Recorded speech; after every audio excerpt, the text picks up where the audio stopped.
merci pour ta grâce. Merci, Seigneur, pour ton amour. Merci, Seigneur, parce que notre proximité avec toi ne dépend pas principalement de qu'est-ce que nous on fait, mais de qu'est-ce que toi tu as fait pour nous. Puis, Seigneur, ça, c'est ta grâce. Merci, Seigneur, parce que ta grâce est un fait, indépendamment de comment on se sent ce matin.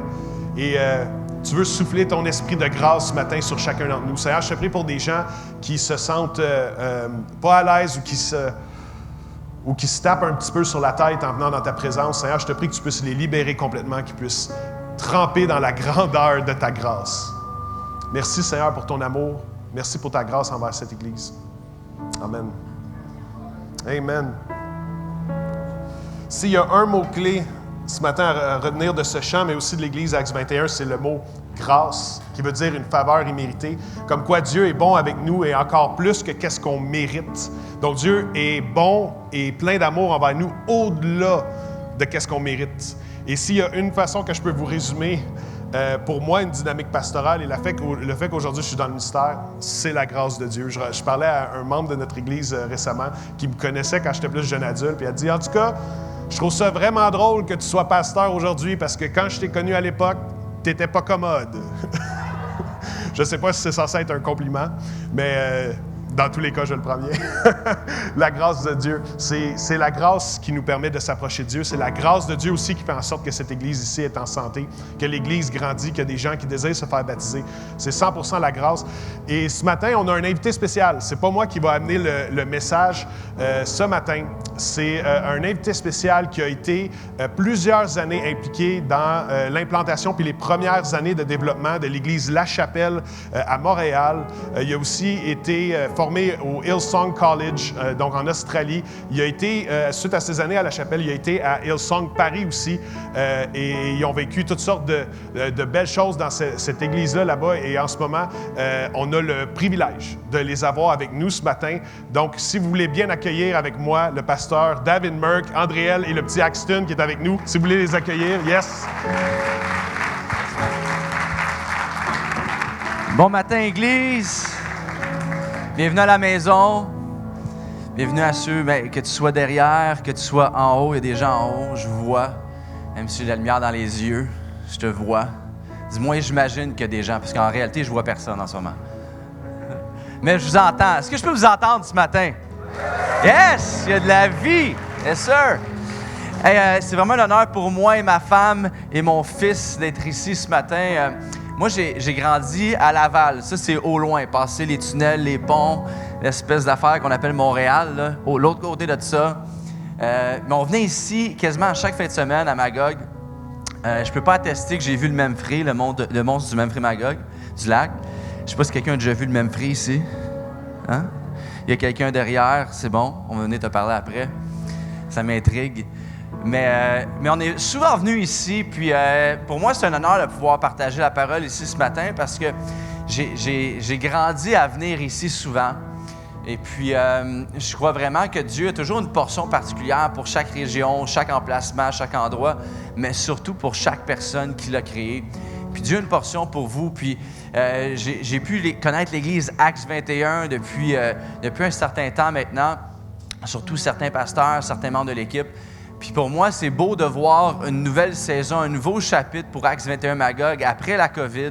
Je crois que Dieu a commencé déjà à faire des grandes choses, des belles choses. Puis je pense qu'on peut remercier aussi, que ce soit Hugo avec Laurent. Je pense qu'on peut les honorer, vos pasteurs ici, votre pasteur, sa femme.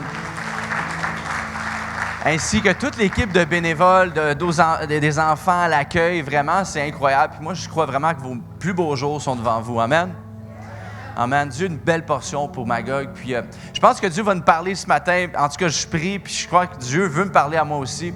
Puis je vais vous inviter avec moi à tourner dans les Écritures, dans la parole de Dieu, dans la Bible. Si tu as l'application sur ton téléphone, tu peux la sortir. Sinon, tu peux regarder à l'écran si tu n'as pas de Bible. C'est aucun souci, aucun souci. Et si tu n'as pas de Bible et tu en veux une, je suis sûr que le pasteur Hugo, il y en a une pour toi à la fin. Tu peux aller le voir, ou l'équipe à l'entrée.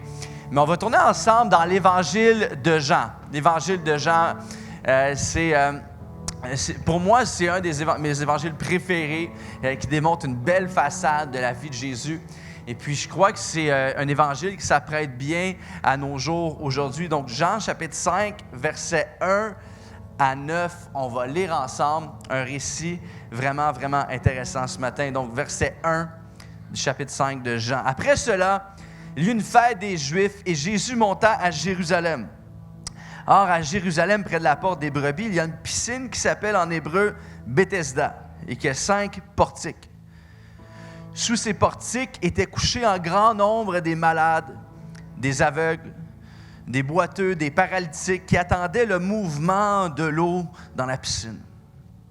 Car un ange descendait de temps en temps dans la piscine et agitait l'eau. Et celui qui descendait le premier après que l'eau avait été agitée était guéri, quelle que fût sa maladie. Là se trouvait un homme malade depuis 38 ans. Jésus, l'ayant vu coucher et sachant qu'il était malade depuis longtemps, lui dit, « Veux-tu être guéri? » Le malade lui répondit, « Seigneur, je n'ai personne pour me jeter dans la piscine quand l'eau est agitée. Et pendant que j'y vais, un autre descend s'y rend avant moi. » « Lève-toi, lui dit Jésus, prends ton lit et marche. » Aussitôt, cet homme fut guéri. Il prit son lit et marcha. Le titre du message ce matin, si tu prends des notes et je t'encourage à en prendre, est Église 2.0. Église 2.0. On va prier ensemble. Seigneur Dieu, merci pour ces prochains instants. Merci pour ta parole qui nous parle encore aujourd'hui. Merci pour chaque personne ici présente dans ce lieu. Merci pour ton Esprit Saint. Merci pour le message que tu veux véhiculer ce matin. Mais au-delà de ça, Seigneur Père, tu as un langage particulier pour chacun d'entre nous. Selon notre situation, notre saison, la personne qu'on est, Seigneur Dieu, par ton Saint-Esprit, parle à chaque cœur, à chaque âme ce matin. Viens nous transformer, mais au-delà de tout, prends toute la place qui t'appartient. On donne la gloire et l'Église dit Amen. Amen. Est-ce qu'on peut donner la gloire à Dieu ce matin alors qu'il est ici avec nous? Amen. Amen. Yes. Hey, est-ce qu'il y a des gens ici, et pas peur, on est en famille ce matin, hein? On est dans le salon ce matin, lève la main. Toi, la technologie, t'aimes ça, t'as toujours le dernier gadget, la dernière chose qui est sortie, j'ai quelqu'un derrière, amen. OK, une autre personne, OK, c'est bon. Eh bien, moi, j'ai 37 ans, je suis l'opposé de ça, OK? Souvent, il y en a qui passent, mais mon grand-père me dit « T'es vraiment bon avec la technologie, simplement parce que je sais comment ouvrir Google. » Mais passez ça, oublie ça. Mais il y a des gens qui sont vraiment excellents avec ça, mais il y en a d'autres qui sont réfractaires. Hein? C'est une chose d'être bon avec la technologie, c'en est un autre de ne pas trop être bon, mais c'en est une autre de juste être réfractaire à ça. Hein? Peut-être que tu es ici ce matin, tu sais qu'il y a toujours un nouveau cellulaire qui sort à chaque année. Hein? On est rendu à iPhone 37, je pense, là. Puis le prix augmente tout le temps. C'est rendu au-dessus de 1 000 $, le prix d'une télé en 1992 pour pouvoir avoir un téléphone. Mais toi, tu te dis, moi, j'ai encore le iPhone 5 puis je suis bien satisfait avec ça. Hein? Ou tu te dis, moi, j'ai encore le Nokia ou le téléphone avec le flip, avec l'antenne que tu tires, puis ça, c'est bien correct pour toi.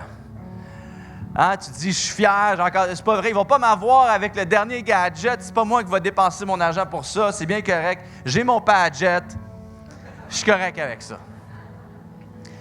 Ah, tu peux t'ostiner à ne pas vouloir embarquer dans la vague, puis à rester à l'extérieur, puis te dire, je ne vais pas être contrôlé par le marketing, puis toute la consommation de ce monde, puis je vais continuer avec ce que j'ai entre mes mains, avec mon bon vieux téléphone.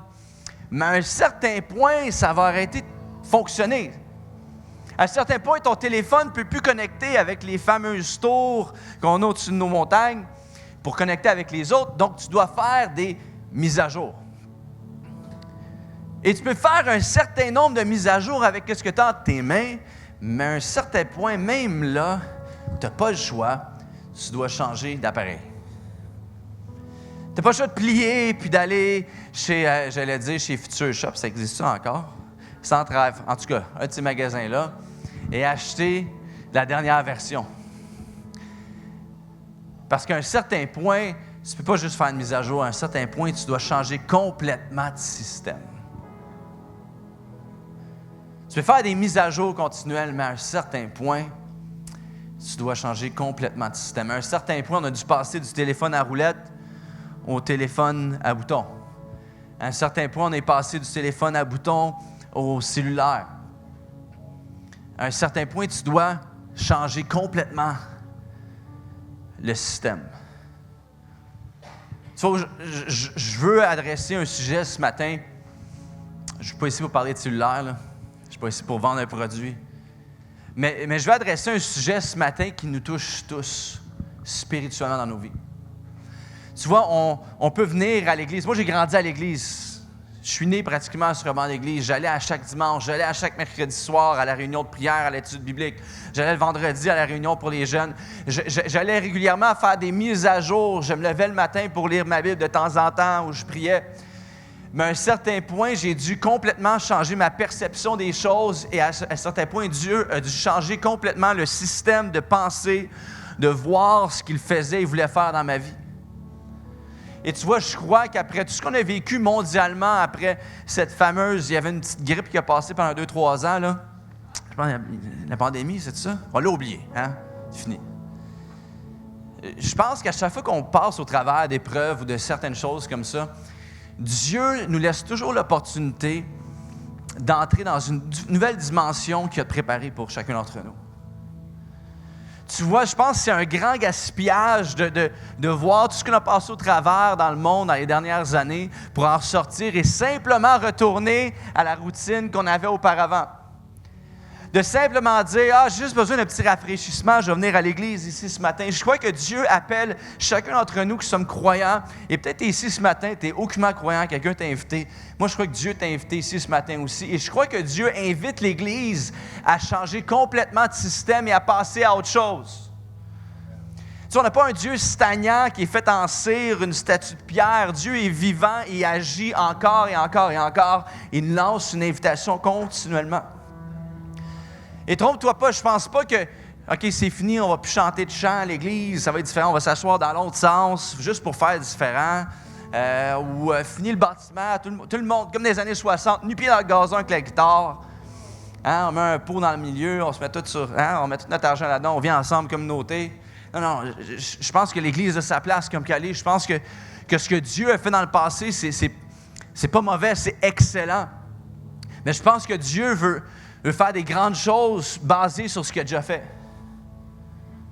Et tu vois, c'est pas parce que Dieu a déjà fait quelque chose que c'est plus bon, mais souvent, parfois, on a de la difficulté à passer au prochain chapitre dans le livre, mais il y a toujours un autre chapitre après. Surtout lorsque notre Dieu est éternel et que son histoire ne termine jamais. Tu vois, trop souvent, le système qu'on s'est établi est désuet. Il est engourdi. Dans le passage qu'on a lu ici, on voit un homme qui est paralysé depuis 38 ans. Le système qu'on s'est établi, il devient paralysé. C'est comme si on tombe dans la routine, puis on se paralyse nous-mêmes. On vient à l'église, on le sait que, vous savez, ici, tu entres, on peut arriver un peu en retard, il va y avoir une toune au début. Puis après ça, c'est pas pire, ça paraît pas trop, il parle pas encore. Il ne faut pas arriver pendant qu'il prêche, tout le monde va nous voir, ils vont être assis. Après ça, il parle, on s'assoit, on se relève, 3 tounes, après ça, on va au restaurant. C'est le système qu'on s'est établi, hein? Ça, c'est assez commun pour tout le monde qui va à l'église. Il y a des petites différences parfois, mais on devient familier, on s'établit un certain système, une façon de faire. Puis au travers de cette façon de faire-là, on s'établit une façon de voir Dieu, de recevoir de Dieu.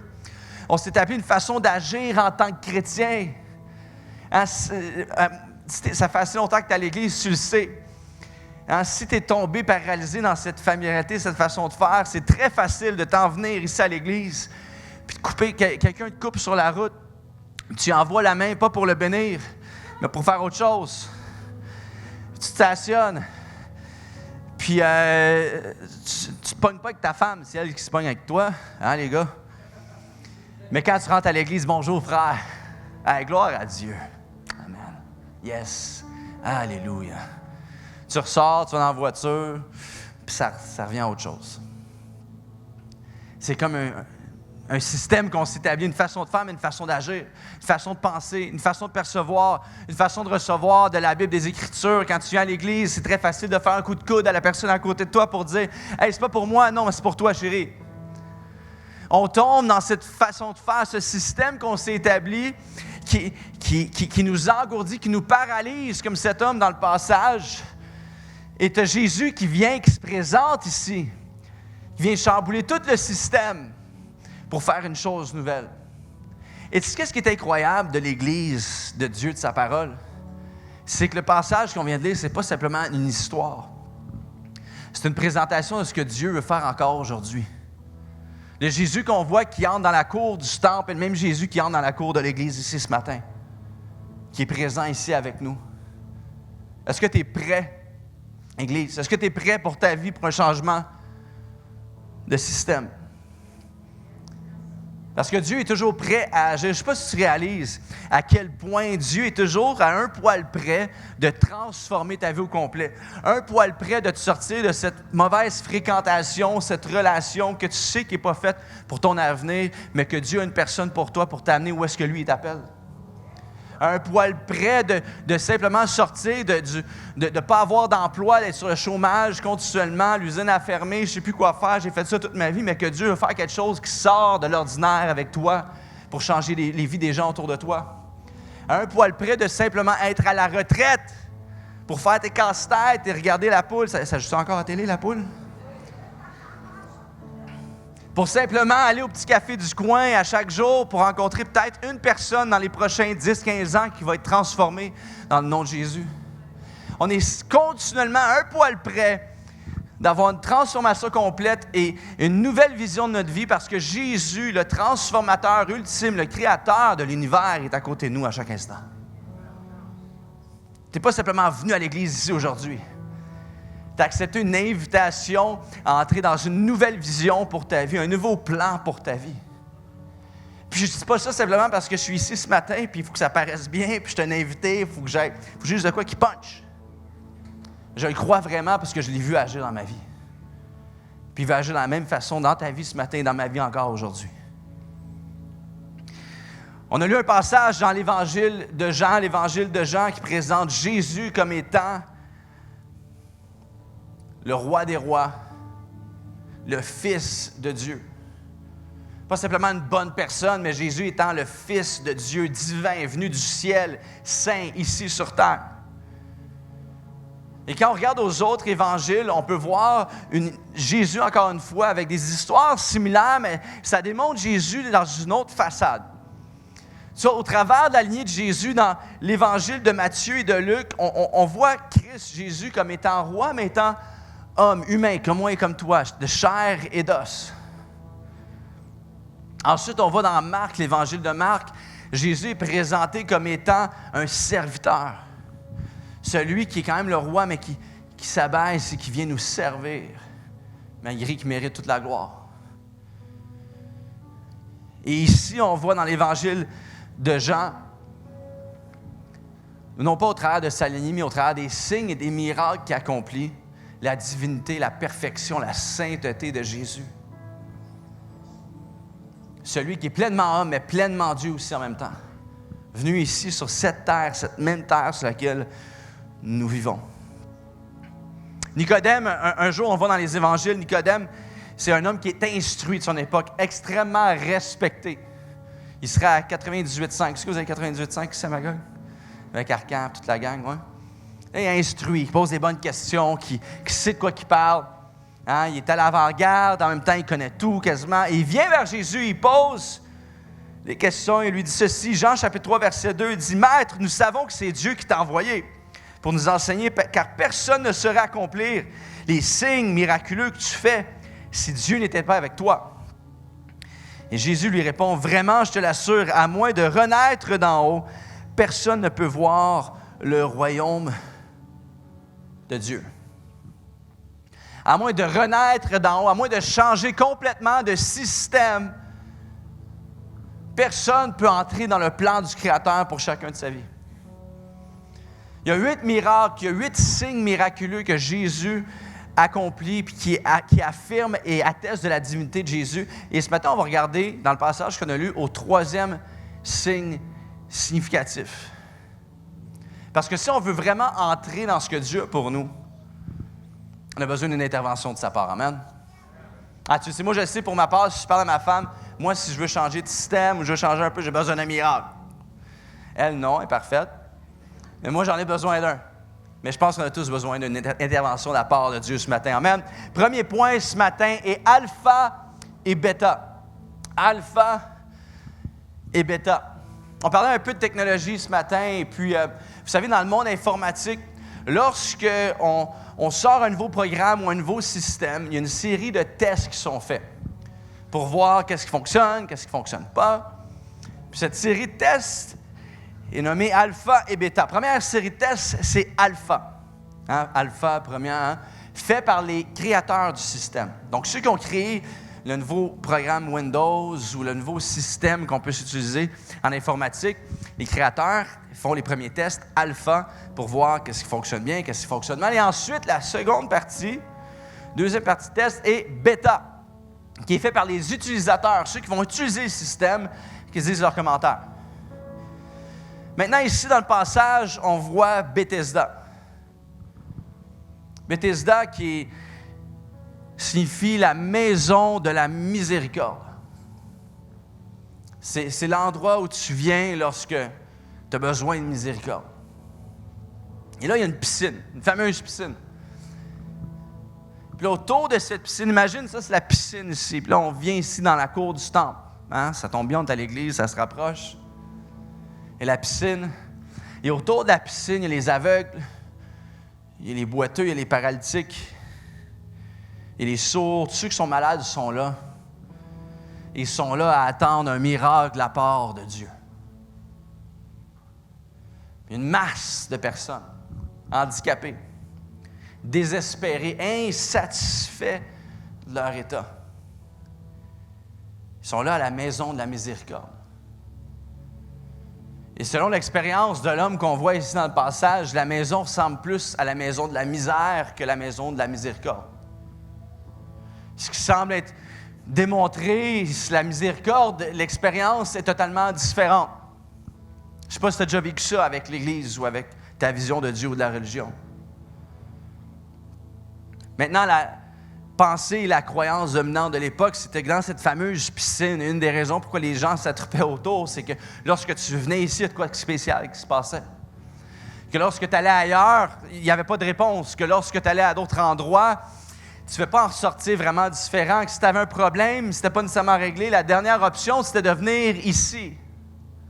Et les gens sont attroupés ici autour de la piscine. Et la croyance dominante, c'est que de temps à autre, dans la piscine, l'eau, elle s'agitait. Et les gens disaient que la raison pourquoi l'eau s'agitait, puis c'est difficile à calculer, ça arrivait d'une façon vraiment pas évidente, là, on ne peut pas vraiment savoir quand ça se produisait, mais l'eau s'agitait, et les gens disaient que c'était un ange qui venait dans la piscine et qui agitait l'eau, et que le premier qui réussissait à se rendre à la piscine et à toucher à l'eau était guéri. L'homme paralysé ici au fond, dans la foule, invalide depuis 38 ans, presque une vie entière passée sur un lit, et incapable de se rendre, il est paralysé. Imagine, tu es juste là, peut-être pas 38 ans à cet endroit-là, mais une bonne partie de sa vie, à voir le miracle se produire pour les autres, mais pour toi, il n'y a rien qui se passe. 38 ans être assis ici à l'église, puis voir les autres recevoir des paroles de Dieu. Voir d'autres entrer dans le plan que Dieu a pour leur vie. D'autres vivre des miracles, de la provision de Dieu, mais pour toi, ça ne se produit pas. 38 ans. Je vais retourner la semaine prochaine, ça va peut-être arriver ce fois-ci. Je vais changer d'église, ça va peut-être se produire ce fois-ci. Je vais peut-être commencer à plus lire ma Bible ou à plus prier, ça va peut-être se produire cette fois-ci. Pour d'autres, tu es ici, tu cherches ce matin, tu as tout essayé, le yoga. Ça, c'est pas pour moi, là. J'ai déjà essayé, puis je pense que j'ai failli me fouler une cheville juste à faire ça. Tu as tout essayé, tu as tout cherché, puis ça se produit pour les autres. Puis là, tu es ici ce matin, tu le vois que ça se produit pour d'autres, parce qu'ils sont encore là, mais pour toi, ça ne s'est pas encore produit. 38 ans à attendre après un miracle de la part de Dieu. Et l'homme est là. Et ce qui est incroyable, c'est qu'il est entouré de gens qui sont un peu dans le même état que lui, peut-être pas paralysés, mais qui ont d'autres maladies, qui sont aveugles, qui sont sourds, peu importe. Et qui devraient comprendre l'homme et qui devraient vouloir aider l'homme. Imagine la personne qui se fait guérir, qui réussit à joindre au miracle, à atteindre la piscine, qui est complètement guéri par la suite, et qu'au lieu de rester là pour aider les autres qui ne peuvent pas s'y rendre, parce que moi je l'ai vécu, tu veux vivre ça, tu veux l'expérimenter, au lieu de vivre ça pour les autres, les gens vivent ça pour eux-mêmes, une fois qu'ils ont leur miracle, ils quittent et laissent les autres incapables de se rendre seuls. Imagine être cette personne si longtemps paralysée au même endroit, sans aide de qui que ce soit pour se rendre à la piscine. Là, la maison de la miséricorde, mais il n'y a pas un chat qui est miséricordieux. 2 discours, ça ne fait aucun sens. Ça, c'est incroyable d'être ici le dimanche. Je pense que ça aurait été plus le fun de ma part de pouvoir venir ici puis raconter une histoire de l'homme paralysé, que ses amis l'ont descendu au travers du toit, ils ont enlevé les tuiles, le bardeau sur le toit, le plywood, je ne sais pas s'il y avait ça à l'époque, là. Puis ils ont descendu l'homme paralysé par le toit parce qu'il y avait trop une grande foule à l'extérieur pour qu'il soit guéri. Mais dans les ruines où est-ce que tu as un homme qui est entouré par une foule pendant des années où personne l'aide, c'en est une autre. C'est supposé être la maison de la miséricorde. L'endroit où on vient, on est tous dans le même état. Hey, on est vrai l'un avec l'autre. Et on veut tous le miracle, on veut tous atteindre ce que Dieu a pour nous ici. Et c'est comme si c'était une course où est-ce que le plus fort gagne, le plus faible est oublié. La maison de la miséricorde. Et plutôt la maison de la misère. Et Jésus, dans cette scène-là, qui fait aucun sens, comme des saisons de notre vie ou des scènes dans notre vie qui font aucun sens, Jésus, après 38 ans, c'était peut-être un peu trop long, Jésus, mais quand même, il arrive, il vient, il se présente dans la foule. Le Fils de Dieu. Jésus, le Créateur de l'univers, celui pour lequel tout ça a été créé. Tout le temple, toute cette cour, tout l'attroupement ici, c'est à cause de lui. Et Jésus vient du ciel, se présente en plein milieu de la foule, à côté de l'homme. Et l'homme est incapable de voir qui Jésus est vraiment. C'est fou, hein? Il court après Jésus essentiellement depuis si longtemps. Et lorsque Jésus est là, il est incapable de le reconnaître. Il est incapable de le reconnaître parce que même si Jésus est juste à côté de lui, il est trop concentré sur la piscine, le système qui s'est créé dans sa tête pour accéder à ce que Dieu avait pour lui. Trop concentré sur la création plutôt que le Créateur qui est là à côté de lui. Et Jésus le regarde, Jésus le reconnaît, le voit, mais lui ne le reconnaît pas. Et Jésus lui pose une question. Veux-tu être guéri? C'est la même question qu'il nous pose ce matin. Que ce soit à toi qui es ici, qui n'est pas croyant, ou moi qui est croyant depuis longtemps. Veux-tu être guéri? Ça, moi, je te pose cette question-là, je ne sais pas de quoi tu as besoin d'être guéri, mais Dieu connaît ton cœur, ton âme ici, qu'est-ce qui a besoin d'être guéri en toi? Veux-tu être guéri? Jésus lui pose la question, veux-tu être guéri? Et l'homme ne répond même pas à la question. Il me semble, c'est Jésus qui peut faire n'importe quoi, qui est juste là à côté de toi, qui te pose la question. Première chose, je dirais, oh oui, vas-y tout de suite, ah ouais, guéris-moi. Et l'homme ne répond même pas, mais au lieu, il chiale. Il chiale. Hein? On se reconnaît-tu un peu là-dedans? On se plaint. Tu as Dieu qui se présente ici. Un nombre de fois que j'ai été dans des réunions d'église où est-ce qu'on parle de, bon, OK, est-ce que le café, on prend telle sorte ou telle sorte, puis là, on s'ostine pendant 2 heures. Hein, certaines églises, c'est le tapis était bleu, là, on le veut vert. Ah, non, ça ne marche pas, il y a une division dans l'église. Eux, ils veulent turquoise, d'autres fuchsia. Ou parfois, Dieu veut tellement agir dans notre vie, Dieu est tellement pour nous, puis nous, on se dit, hey, Seigneur Dieu, moi, je veux tel job, ça fait longtemps que je prie pour ça, je ne l'ai pas, les portes se ferment. Dieu, tu ne réponds pas à ma prière, mais pourtant, Dieu, quelque chose d'encore mieux pour toi, mais tu es tellement concentré sur ta propre piscine de Bethesda.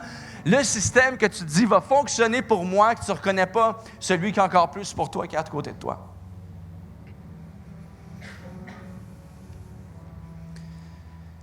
Et Jésus est là dans la scène. Il y a plus pour cet homme.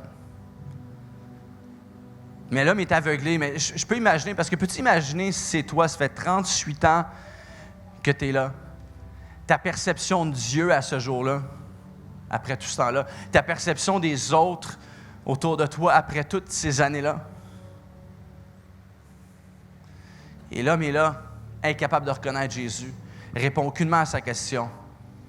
Il regarde simplement ce que lui pense pour régler son problème. Alpha et Bêta, le créateur du système, est là à côté de l'homme, ici, du fameux système qui semble guérir les gens.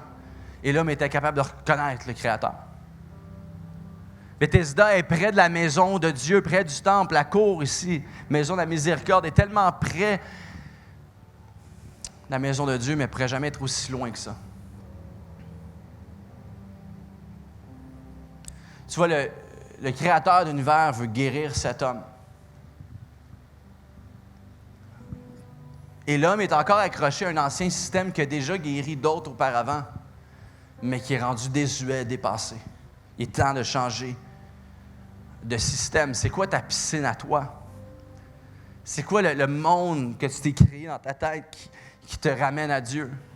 C'est où que tu es paralysé, que tu es coincé dans ta vie à toi? La chose sur laquelle tu es obsédé, le faux espoir que tu as accroché, qui détourne tes yeux de Jésus qui veut agir dans ta vie. Deuxième point, alpha et oméga. Alpha et bêta, et ensuite alpha et oméga. Tu vois, Jésus, lorsqu'il est venu ici sur cette terre, envoyé par Dieu lui-même, est venu renverser un ancien système de loi et de religion à l'époque, qui, au lieu de rapprocher les gens de Dieu, éloignait les gens de Dieu. Mais tu vois, ce renversement de loi et de religion qui avait été fait à l'époque est encore vrai ici aujourd'hui dans nos cœurs, dans nos vies. Cette belle chose qu'on appelle l'Église peut facilement devenir une religion. Cette belle chose qu'on appelle la Bible, la parole de Dieu, ou les chants, la louange qu'on fait le dimanche, peut facilement devenir une routine, une façon de faire, un chapelet que je passe dans ma main pour essayer par mes actions de m'approcher de Dieu. Et Jésus vient renverser cette façon de penser, ce système qui est rendu complètement désuet. On est appelé à passer de alpha et bêta, nous qui sommes consommateurs de ce que Dieu nous donne, à alpha et oméga, des gens qui regardent continuellement dans tout ce qu'on fait à Jésus du début à la fin, dans tout ce qu'on veut ou on voit dans nos vies ou qu'on vit, quelle saison, l'épreuve ou la victoire. On est appelé à regarder à Jésus continuellement pour voir ce qu'il veut faire lui dans nos vies. Et Jésus ici se présente à la maison de la miséricorde. La miséricorde en personne vient à la maison de la miséricorde. La miséricorde céleste vient vers la misère terrestre. La piscine qui est près du temple, cette piscine servait pour nettoyer, laver les moutons, les agneaux qui étaient destinés au sacrifice. Si un agneau était sale, était mal propre, avait des taches, on amenait à la piscine pour qu'il soit pur et prêt pour être présenté devant Dieu. Parce que s'il était impur et mal propre, loin de nous de présenter cette chose impure devant Dieu. Et là, l'agneau pur et sans tache, Jésus lui-même, vient tasser le système et vient en plein milieu de la foule qui est impure, remplie de taches. Il rend le système complètement désuet. L'agneau ultime vient dire, tu n'as plus besoin d'agneau pur et sans tache. Je suis l'agneau pur et sans tache. Mets de côté ta piscine, ton système, ta façon de faire, de penser, de me percevoir. Et ce qui est intéressant, c'est que Jésus entre au travers de 5 portiques qui entourent, des galeries qui entourent la piscine et la foule, qui surplombent la foule. Le chiffre 5 symbolise la grâce de Dieu, représentant Jésus qui vient sur terre, qui amène une nouvelle ère de grâce ici pour moi et pour toi ici aujourd'hui. Fini avec les lois, fini avec la religion, bienvenue à la grâce de Dieu pour toi et pour moi. La maison de la miséricorde. Tu vois, la miséricorde, c'est le sentiment par lequel la misère d'un autre vient te chercher. Ça t'est sûrement déjà arrivé. Tu vois la misère de quelqu'un d'autre, tu le vois, des fois on voit à la télé des choses atroces et ça vient nous chercher. Pourquoi? Misère, corps qui veut dire cœur. La misère qui vient chercher ton cœur, miséricorde. Et ici, dans le passage, la miséricorde est synonyme de compassion. Dans plusieurs passages dans la Bible, on peut voir les deux mots sont interchangés souvent. Compassion, miséricorde dans l'hébreu, dans le grec. Et ce mot-là, à sa profondeur, désigne les entrailles, les tripes, ce qui vient te chercher dans les tripes. Et ultimement, ce qui vient chercher Dieu dans ses tripes lorsqu'il te regarde, lorsqu'il te voit, lorsqu'il pense à toi. C'est comme un mot qui vient pour nous diriger vers ce qui définit l'amour de Dieu. On le voit bien ici dans Psaume, au chapitre 103, verset 8 à 13. Je t'invite à le lire intentionnellement avec moi à l'écran. Le Seigneur est rempli de tendresse et de pitié. Il est patient et plein d'amour. Ça, c'est le Jésus dont je parle ce matin. Il ne fait pas sans arrêt des reproches. Sa colère ne dure pas toujours. Il ne tient pas compte de nos péchés. Il ne nous punit pas comme nous le méritons. Son amour pour ceux qu'il respecte est immense, immense comme le ciel au-dessus de la terre. Comme le soleil levant est loin du soleil couchant, il mène aux fautes très loin de nous.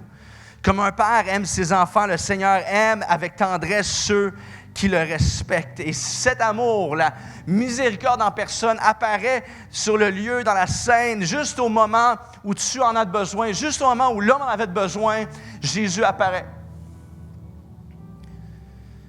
Dans toute la foule, Jésus a choisi 7 hommes. Bon, c'est un peu triste parce qu'au travers de l'histoire, on le connaît comme l'homme paralysé. Hein? C'est un peu plate. C'est comme si moi, je vais au CLSC, je me suis cassé le doigt, j'étais sur la job, puis je ne sais pas comment, dans l'histoire de l'humanité, je passe dans l'histoire, puis c'est pas David Merck, c'est le gars avec le doigt cassé. Puis on reconnaît cet homme-là par sa paralysie. Jésus a choisi cet homme-là selon son manquement et il vient. Et c'est particulier parce que Jésus aurait très bien pu faire « Hey, je viens de voir, je sais c'est quoi ton besoin, tu es guéri. » Parce que s'il pose la question « Veux-tu être guéri? » ça implique que Jésus savait déjà que l'homme avait besoin de guérison. Mais il lui pose une question « Veux-tu être guéri? » C'est évident. Si je viens de voir ce matin, je dis « Veux-tu 65 millions de dollars? » C'est sûr que tu me dis « Bon. » C'est le seul qui a répondu. Ben, c'est le premier. Mais c'est logique. Fait qu'au lieu de demander « Veux-tu 65 millions? » j'aurais dit juste « Tiens, voilà 65 millions. » Parce qu'il n'y a personne qui va dire non à ça. De la même façon que cet homme est dans un endroit où est-ce que tout le monde est malade et la première chose que les gens veulent, c'est la guérison. Jésus demande « Veux-tu? » Ça fait quasiment aucun sens. Mais c'est lorsque tu vois vraiment la nature incroyable de Dieu, celui qui est tellement au-dessus de tout, celui qui a créé le monde dans lequel on vit, se dit que c'est important d'avoir une conversation avec toi parce que tu es si important. Même si la société t'a mis de côté parce que, comme cet homme, lui, était paralysé, même si la valeur de la société n'est pas déposée sur toi, la valeur de son regard à lui, de son amour à lui est déposée sur toi et il vient et il pose une question basée sur le désir. Veux-tu être guéri? Tu vois, lorsque Jésus pose la question à cet homme, il faut analyser la phrase ici un peu. C'est basé sur le désir, basé sur la volonté de l'homme de vouloir être guéri. Parce que tu vois, c'est une chose d'être paralysé, c'est une chose de vouloir le miracle. Mais à un certain point, lorsqu'on est tellement longtemps dans cet état, notre malheur peut devenir notre idole, inconsciemment. Ça fait tellement longtemps qu'on est assujetti par notre situation, par notre manque, par notre incapacité, notre impuissance, que ceci peut devenir la chose qu'on croit nous contrôle. Et ce que Jésus est en train de démontrer à cet homme, c'est « Tu penses que ta paralysie pendant 38 ans, c'est ce qui t'a défini. Moi, je veux challenger, je veux défier ta façon de penser pour que tu puisses réaliser que c'est pas ça le Dieu qui contrôle ta vie, c'est moi qui dicte toutes choses dans ta vie. Veux-tu être guéri? » C'est si simple que ça. Il dit « Lève-toi. » L'homme répond « Oui, bien sûr. » Et Jésus dit « Lève-toi. » Encore une fois, c'est logique. Ça fait 38 ans qu'il ne marche pas. S'il est guéri, la première chose qu'il va faire, c'est pas jouer avec ses pouces, c'est se lever. Mais Jésus prend le temps de dire « Lève-toi » parce que Jésus veut élever ses attentes. Tu vois, c'est un pas de foi que l'homme a fait.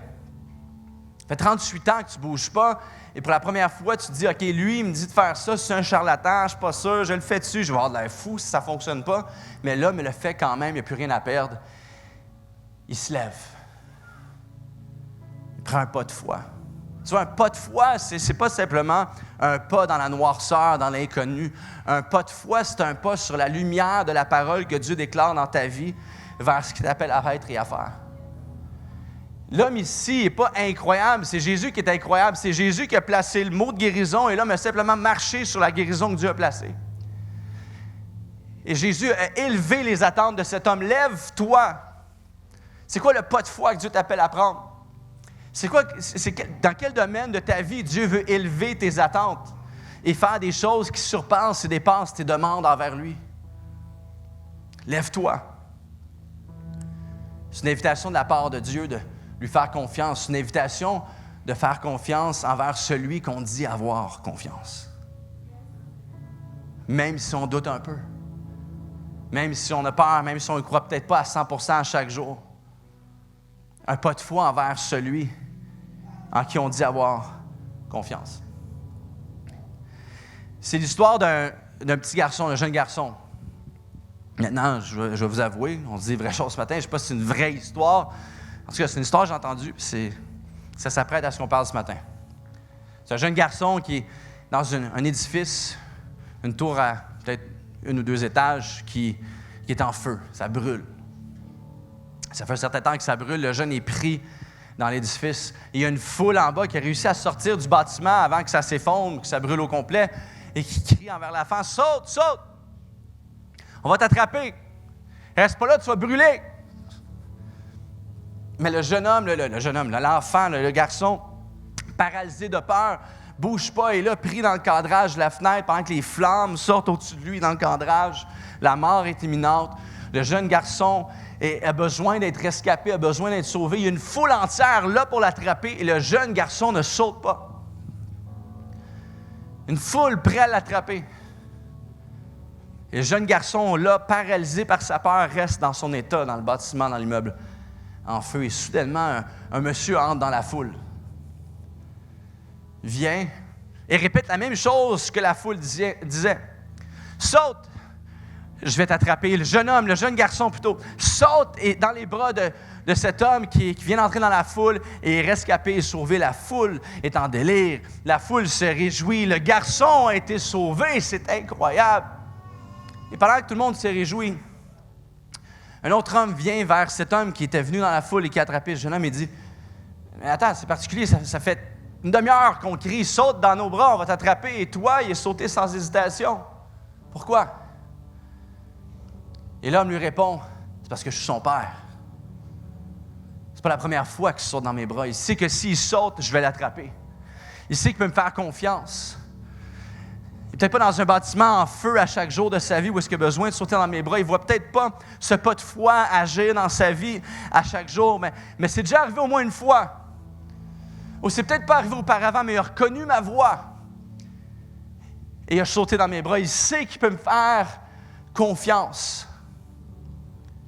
D'alpha et bêta du Créateur, où est-ce qu'on a eu un système qu'on s'est créé avec cette piscine de consommateurs qu'on vient à essayer de recevoir, mais que ça ne fonctionne pas et qu'on reste paralysé dans cet état qui veut nous détruire, à Alpha et Oméga, que Jésus qui vient ici, qui est ici aujourd'hui, avec sa voix qui a été ajustée pour toucher les fréquences de ton cœur, de ton âme, Alpha, le début et la fin, le commencement et la fin, la fois que Jésus était sur la croix, là, avec les bras tendus, une fois pour tout, le commencement et la fin, tout est accompli ici en moi, tu peux sauter dans mes bras.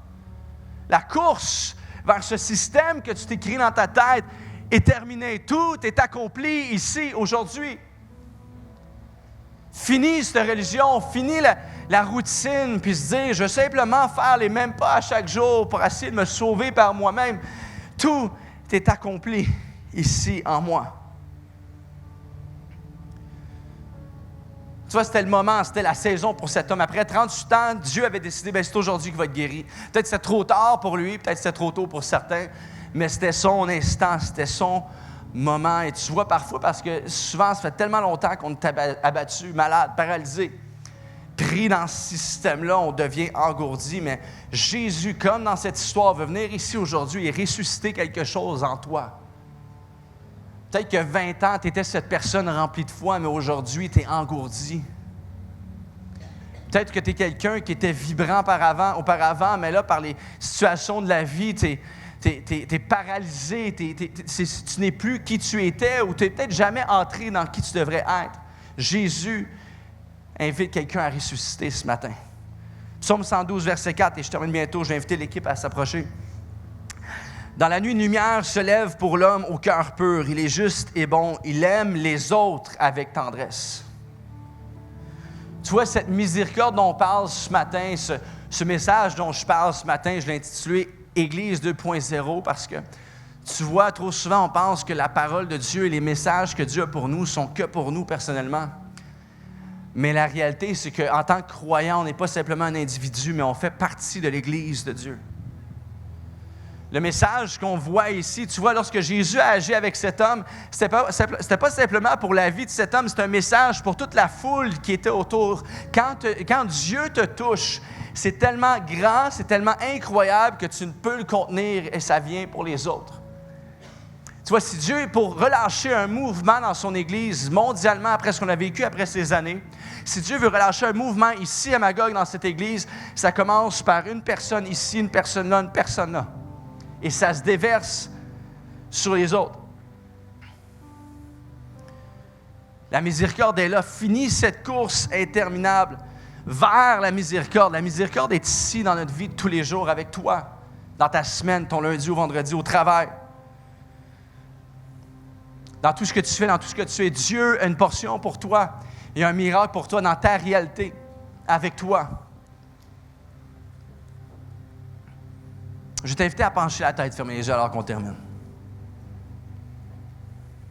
Est-ce que tu es coincé, paralysé à ta piscine de Bethesda? Est-ce que Jésus est là, mais tu ne le reconnais pas? Ou est-ce que Jésus, tu le sais qu'il est là, tu le sais cognitivement, mais tu ne le sens pas, tu ne le ressens pas, ou tu ne le vois pas?